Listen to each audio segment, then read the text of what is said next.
અંગે ઝી 24 કલાકનું reality check. શેડવાળી અને ફાયર સેફટીનો અભાવ હોય તેવી શાળાઓમાં રિયાલિટી ચેક કર્યું। મણિનગરની સેન્ટ બ્લેઝડ શાળામાં ફાયર સેફટીનો અભાવ જોવા મળ્યો। ધાબાના ભાગે પતરાવાળા 4 વર્ગો હોવાનું સામે આવ્યું। શાળામાં એન્ટ્રી અને એક્ઝિટ માટેનો માત્ર એક જ રસ્તો છે। શાળામાં ફાયર એક્સટિંગ્યુશર પણ એક્સપાયરી ડેટના છે। ઝી 24 કલાક સાથે શાળાના પ્રિન્સિપલની ખાસ વાત, ડીઓ કચેરીના સ્ટાફના ચેકિંગમાં બધું બરાબર છે। શાળા શરૂ થાય તે પહેલા સરપ્રાઇઝ ચેકિંગના નામે માત્ર તાઇફા કરવામાં આવે છે। ડીઓ કચેરીના અધિકારીઓ શું આવી રીતે ચેકિંગ કરે છે? જીવના જોખમે વિદ્યાર્થીઓ ભણવા માટે મજબૂર બને છે। કોઈ દુર્ઘટના બનશે તો ડીઓ કચેરી જવાબદારી લેશે? ક્યાં સુધી ચેકિંગના નામે ખાલી ટાઈમ પાસ કરશે અધિકારીઓ?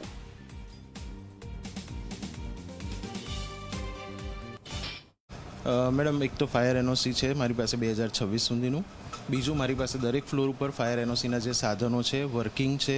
મારા ટીચર્સની બી ટ્રેનિંગ આપેલી છે। ફાયર ડિપાર્ટમેન્ટમાંથી માણસ આવી અને બધા ટીચર્સને ટ્રેનિંગ બી આપેલી છે।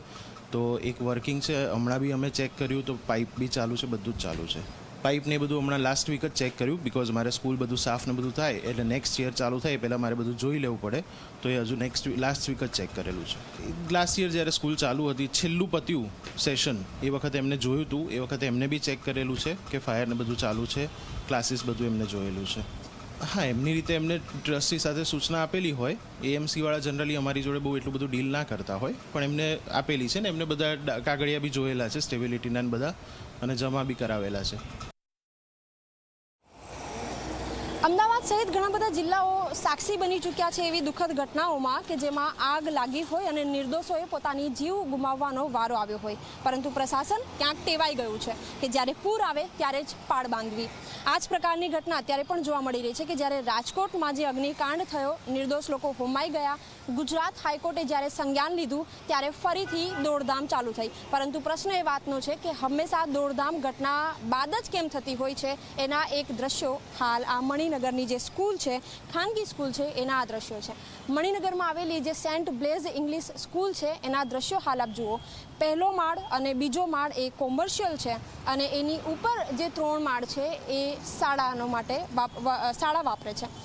ઉપર પતરાવાળું શેડ છે। જો કે શાળાના જે આચાર્ય છે તેમનું કહેવું છે કે અમે ઉપરવાળો જે માળ છે એ નથી વાપરતા, જો ન વાપરે તો આ પ્રકારનું જે કન્સ્ટ્રક્શન છે એ કોની માટે કરવામાં આવ્યું?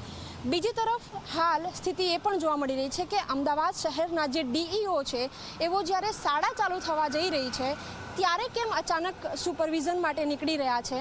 આ પહેલાં કે જ્યારે 1.5 મહિના જેટલું જે વેકેશનનો સમય હતો ત્યારે જ કેમ ફાયર સેફટી ચેક ન કરી લેવામાં આવી? કારણ કે ત્યારે વિદ્યાર્થીઓ પણ શાળામાં ન હતા અને શાળા કે જ્યારે એ માટેનું ચેકિંગ કરી શકાય તે પ્રકારની સ્થિતિ, પરંતુ આ કોઈ જ પ્રકારની કામગીરી ડીઓ દ્વારા ન કરવામાં આવી અને હવે જ્યારે શાળા ચાલુ કરવામાં આવી છે ત્યારે આ પ્રકારની સ્થિતિ, આ પ્રકારનું જે સુપરવિઝન છે માત્ર તાઇફા, એ પ્રકારની સ્થિતિ માત્ર તાઇફા કરવામાં આવે છે, માત્ર દેખાડો કરવામાં આવે છે। જો નિયમોનું પાલન સ્થળ ઉપર થતું હોત તો પહેલાં જ કામગીરી કરવામાં આવી હોત।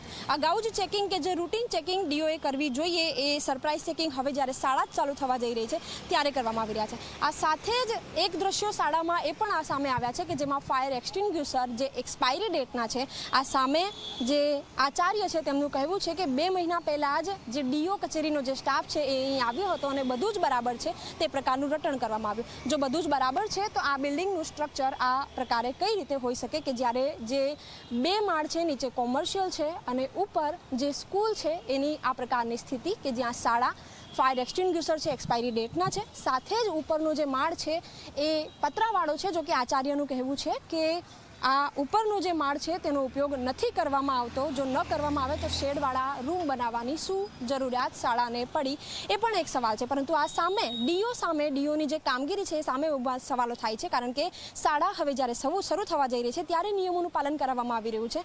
આ પહેલાં નિયમોનું પાલન કેમ નથી કરાવવામાં આવતું?